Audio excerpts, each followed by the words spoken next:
Libye, le chef de la diplomatie algérienne explique les conditions au retour de la paix. La solution à la crise libyenne réside dans un processus politique unique, incluant tous les acteurs du conflit, et en évitant de démultiplier les initiatives, a déclaré le 19 juin le chef de la diplomatie algérienne à la 16e édition du Forum d'Oslo, tout en se félicitant des résultats du processus de dialogue au Mali.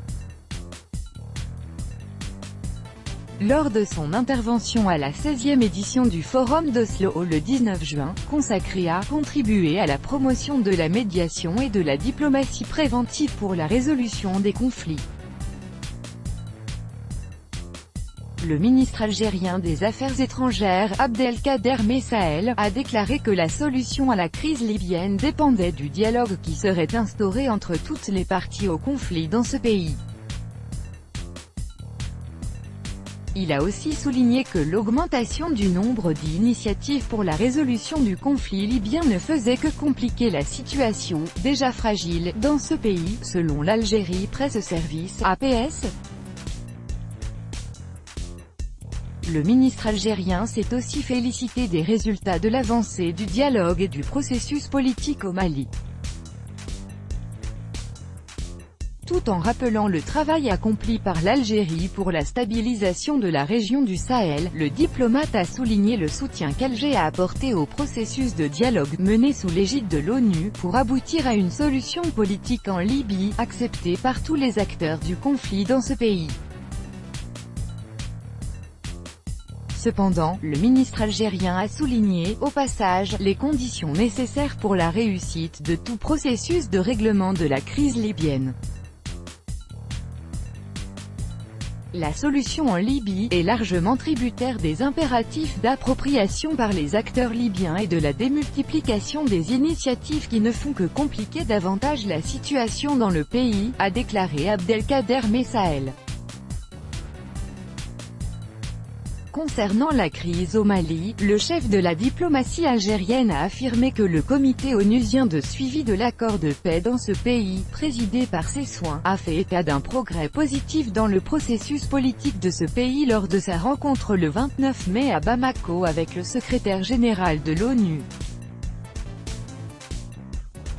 À cet égard, le ministre algérien des Affaires étrangères s'est félicité de la confiance qui s'installe progressivement entre les parties maliennes et de leur appropriation du processus politique, en appelant à soutenir cette dynamique positive en vue du retour durable et définitif de la stabilité et du développement dans ce pays. Le 29 mai s'est tenu un sommet à Paris sous l'égide des Nations Unies consacré à la résolution de la crise libyenne. Les pays présents à cette rencontre étaient l'Algérie, la France, les États-Unis, le Royaume-Uni, l'Allemagne, les Pays-Bas, la Turquie, l'Italie, Malte, la Chine, la Tunisie, le Maroc, l'Égypte, le Qatar, les Émirats arabes unis, l'Arabie saoudite, le Koweït, le Niger, le Tchad et la République du Congo, représentants de l'Union africaine. Les différentes parties libyennes présentes au sommet se sont engagées à organiser des élections législatives et présidentielles le 10 décembre 2018, selon le communiqué lu à l'issue de la conférence. L'Égypte refuse catégoriquement les résultats du sommet de Paris consacré à la crise libyenne. C'est ce qu'ont confié le 9 juin au journal Al Arabi Al Jadid des sources diplomatiques égyptiennes faisant partie de la commission chargée du dossier libyen en Égypte, et présidée par l'adjoint du ministre égyptien de la Défense chargé des relations extérieures, Mohamed Al-Kashki.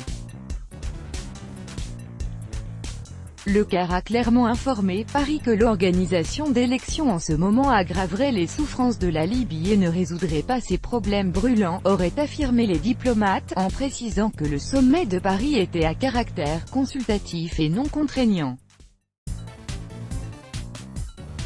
Le 21 mai, à Alger, le ministre algérien des Affaires étrangères Abdelkader Messael a présidé une réunion avec ses homologues égyptiens, Sameh Chokri, et tunisien, Kemis Genaoui, consacrée à la question libyenne.